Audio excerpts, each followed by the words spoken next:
Hello friends, எல்லாரும் எப்படி இருக்கீங்க? இன்னைக்கு உங்களுக்கு ஒரு ஸ்பெஷல் டிஷ் செஞ்சு காட்ட போறேன்.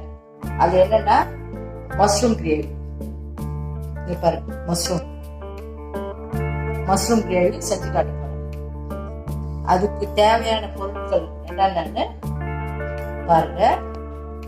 அதுக்கு தாளிக்கு தேவையானது பட்டை 1, ஒரு பிரிஞ்சி இலை, சோம்பு ஒரு 1/4 டீஸ்பூன், அப்படியே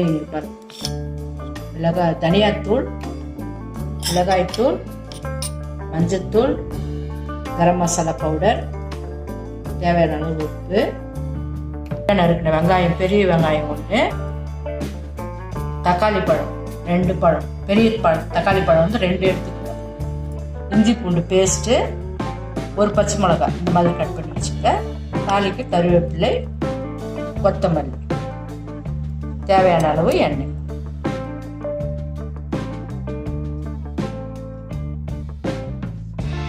வாங்கம்மா, நம்ம இப்போ சமைக்கலாம். காளான் கிரேவி. கடாய் காஞ்சிச்சு.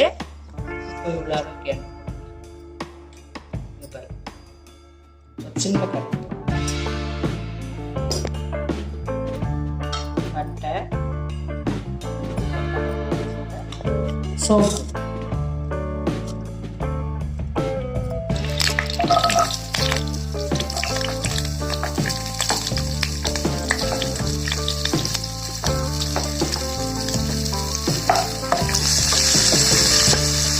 தேவையான அளவு இந்த பெரிய வெங்காயம், நல்லா பொடியாக கட் பண்ண பெரிய வெங்காயம், நல்லா பெருசாக எடுத்துக்கோங்க. நல்லா சின்னதாக இருந்தால் 2 வெங்காயம் எடுத்துக்கணும். நல்லா வதங்கணும், கைவிடாமல் வதக்குங்க வெங்காயத்தை. அப்போ எல்லாம் தீந்துடும். ஒரு பக்கம் வதங்கும், ஒரு பக்கம் வதங்கும். நல்லா வதக்கிட்டே இருக்கும்.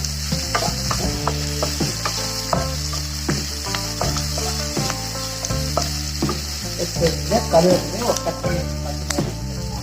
பச்சை மிளகா, கருவேப்பிலையும் போட்டாச்சு.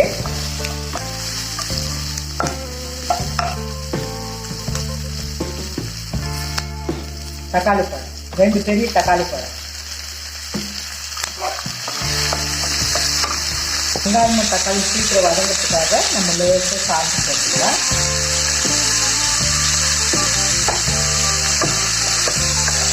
நல்லா வதங்கணும். வெங்காயம் தக்காளி நல்லா வதங்கணும். காளான் சேர்த்து 5 நிமிஷம் தான் ஆகும். காளான் ரொம்ப நல்லது. நல்ல ஒரு சூப்பரான வெஜிடபிள். காளான் வெஜிடபிள் வகையை சேர்ந்தது. எல்லா வயசுக்காரங்களும் சாப்பிடலாம். எல்லா எந்த பிபி, சுகர், வயசு அதெல்லாம் எந்த பிரச்சனையும் இல்லை. எல்லா வயசுக்காரும் சாப்பிட்ற ஒரு வெஜிடபிள் தான் காளான். இப்போ எல்லா இடத்துலையுமே கிடைக்குது காளான். வாங்கி இந்த மாதிரி ஒரு சுவையான கிரேவி செஞ்சு சாப்பிடுங்க. காம்பினேஷன் சப்பாத்தி நல்லா இருக்கும். சப்பாத்தி தோசை நல்லா இருக்கும். காளான் பாருங்க, நல்லா வதங்கிட்டு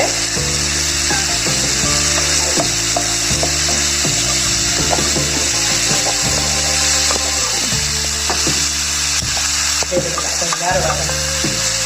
அப்படியே விட்டாலும் கொஞ்ச நேரம் வதங்க. அதில் வதங்க நல்லா கைவிடாமல் இதை வதங்கிட்டே இருக்கணும். நல்லா வதங்கின பிறகு நம்ம காளான் நல்லா பாதியெல்லாம் வதங்க. நல்லா வதங்கினாதான் நல்லா பேக் ஆகும். இதை சாப்பிடும்போது வாங்கிட்டு நல்லா வதங்கிட்டேன். இஞ்சி போட்டு ஏன்னா அடி பிடிக்காம இருக்கும். வெங்காயம் தக்காளி போட்ட பிறகு தான் அடி பிடிக்காம. இப்போ போட்டு நல்லா வதக்கணும். இஞ்சி பச்சை வாசனை போனோம்னா நல்லா வதக்கிட்டே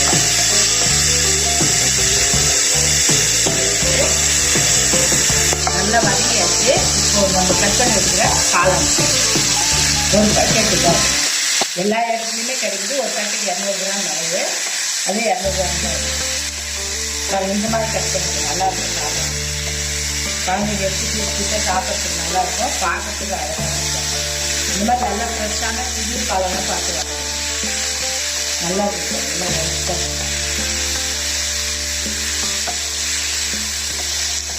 நான்வெஜ்லாம் சாப்பிட்றதுங்களுக்கு இந்த மாதிரி செஞ்சுருக்கேன். அதில் விட இது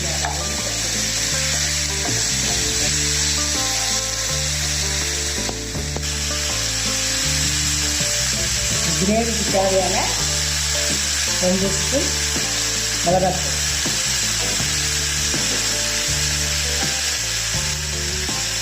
அதுக்கு நல்லா 2 ஸ்பூன் தனியாத்தூள்,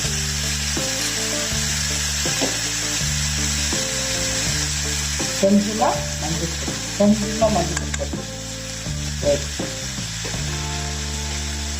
அடுத்து வந்து கரம் மசாலா ஒரு பிஞ்சு போடுது. இப்போ நல்லா கலக்கணும். போட்டுட்டு கொஞ்ச நேரம் நல்லா கலக்கிட்டு பாருங்க பாதி வந்துடுச்சு.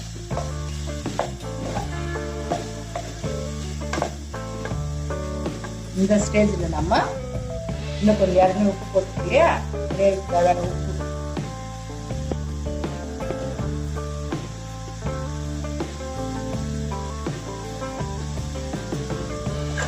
நல்லா காக்கும்.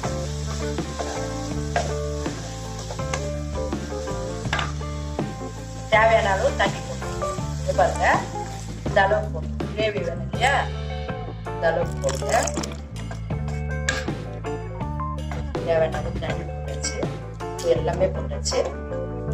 ஒரு 5 நிமிஷத்துல சரியாயிடும். பாருங்க ஃப்ரெண்ட்ஸ், இந்த டிஷ் உங்களுக்கு பிடிச்சிருந்ததுன்னா நீங்க பக்கத்துல இருக்கிற ஃப்ரெண்ட்ஸ்க்கு ஷேர் பண்ணுங்க.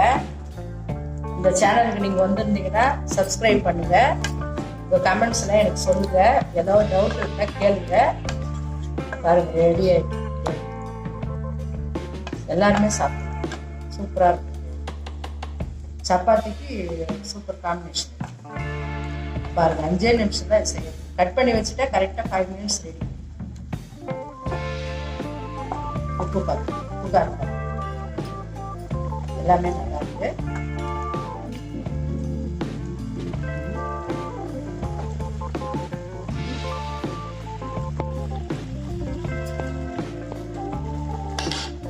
பாருங்க ஒரு 5 நிமிஷம் மூடி வைக்கலாம். மூடி வச்சோன்னே ரெடி.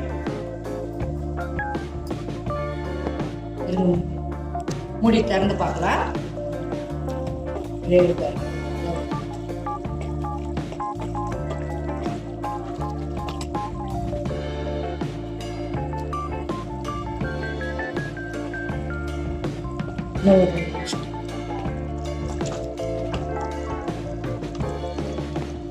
பாருங்க ஃப்ரெண்ட்ஸ், இது ரெடி ஆயிடுச்சு. Gravy, mushroom gravy ready. இது வேற ஒரு சர்விங் பவுல்ல மாத்திக்கலாம். மேலே கார்னிஷ்க்கு கொத்தமல்லி தூள் போட்டுக்கலாம். பாருங்க. தேங்க்ஸ் ஃப்ரெண்ட்ஸ், தேங்க்ஸ் ஃபார் வாட்சிங்.